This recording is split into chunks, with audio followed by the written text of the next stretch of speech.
Hello everybody, this is Triumware412 doing something a little bit differently this morning. This is not going to be a commentary video on a particular game. Instead, someone had suggested that maybe I do some intro videos for each individual nation, looking at some basic opening strategies for each of them. And so I'm going to give that a shot. I'll be starting off today with France, since France is a country that I've had some success with, and will hopefully make this the first of 7 videos detailing the basic opening strategies for each of the 7 countries. And since these videos are going to be more focused towards beginners, since most experienced players kind of have an idea of the opening strategies already, I am going to go ahead and turn on the abbreviations for each of the territories. When France starts the game, they have 3 nations that they really need to make sure that they talk with.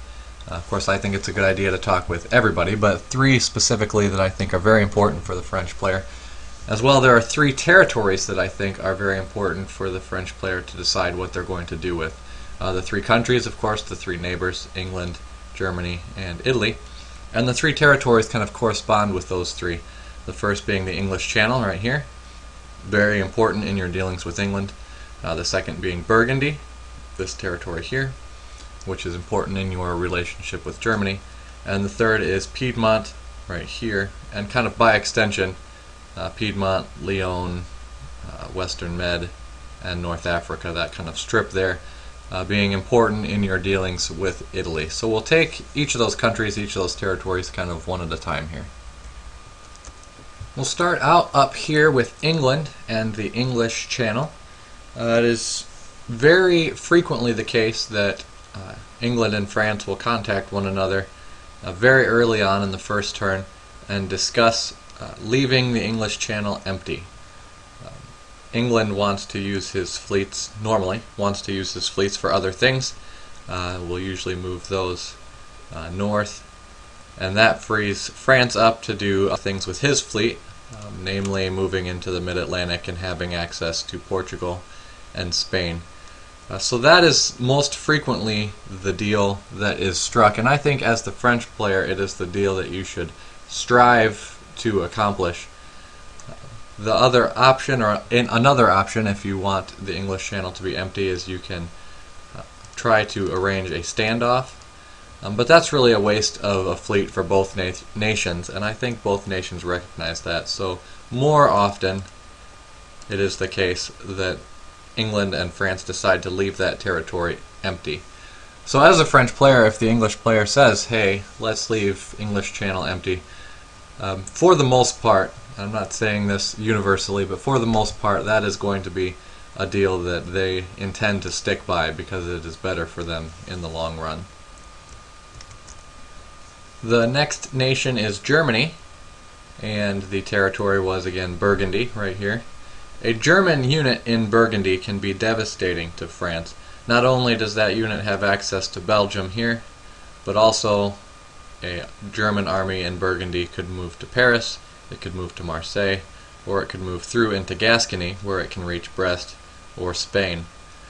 So leaving Burgundy empty for the French player can be very, very dangerous. More often, as a French player, I think it's a good idea, and I've seen it done this way quite frequently, that France invites Germany to move to Burgundy under the understanding that France will also be ordering a unit to Burgundy.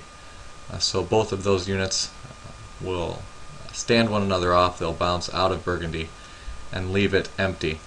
I would not recommend talking with Germany and striking the same type of deal over Burgundy as you have done over English Channel.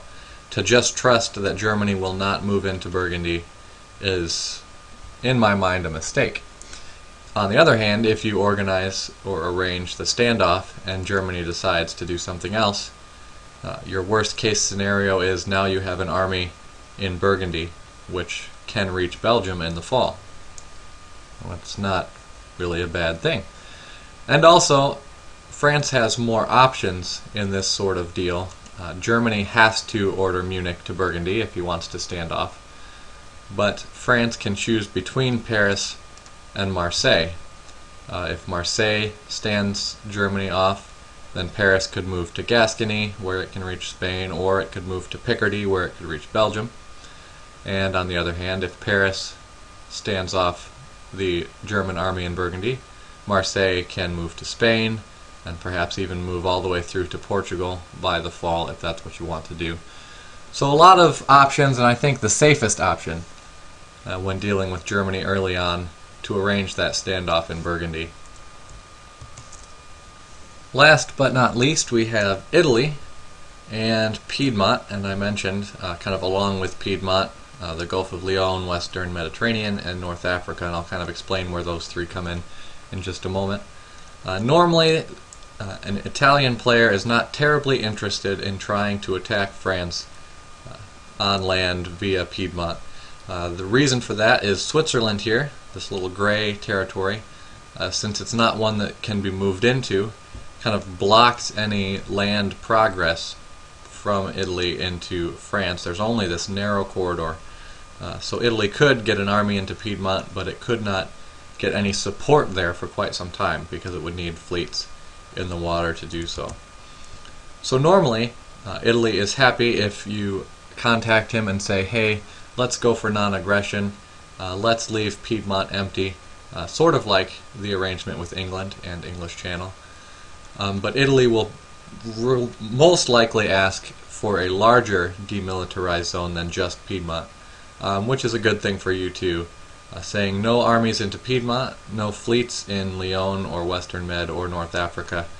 That keeps Italy from being able to dominate the Mediterranean waters here, threatening Marseille, Spain, and it also prevents you from being able to pump fleets into the Mediterranean where they can attack Italian centers. So regardless of whether you actually intend to remain at peace with Italy, that is a good deal for you to make at the very beginning, because it frees Marseille up, if nothing else, to bounce with Germany and then perhaps move into Spain, assuming there's no Italian army here, or to move into Spain right away in the spring and allow it to move perhaps into Portugal in the fall if you like, or hold in Spain to take that particular center. It gives you the best options, I think. So just to kind of review, in your dealings with English Channel or England, I find it best to attempt to leave the English Channel vacant. When dealing with Germany, I think it's usually best to try to arrange that standoff, whether you use Paris or Marseille, that's kind of up to you. And when dealing with Italy, usually best to try to work out some kind of demilitarized zone and keeping Piedmont and these other waterways in North Africa empty, because that frees you up to do other things with Marseille if you so choose. So that is my take on opening with France. I hope you enjoyed it, found it helpful. If you have any questions about things that I didn't explain very well, feel free to ask them. Or if you're a more advanced player and happen to watch this and have other suggestions for things that maybe I missed or things I overlooked, feel free to add those too.